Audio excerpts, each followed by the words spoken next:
Chị đút cái này vào đây thôi chú. Hả? Đút đi.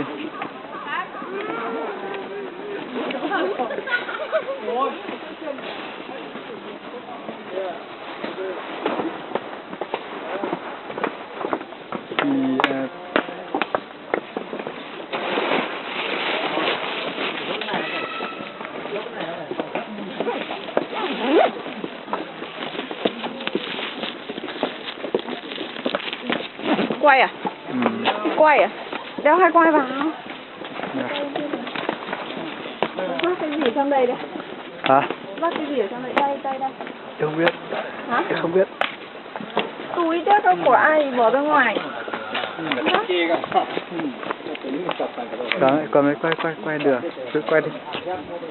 Quay đi, trời ơi.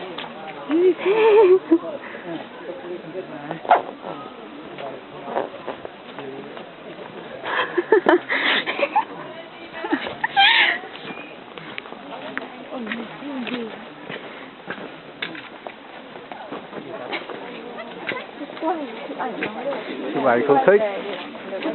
Sao được bao nhiêu? Quay về hơi đẹp đấy. Chụp ảnh thì thiếu gì ảnh.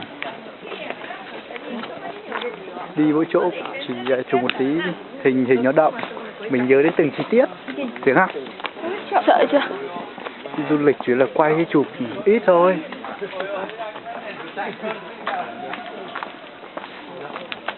Đây là cá sấu của Terasaki.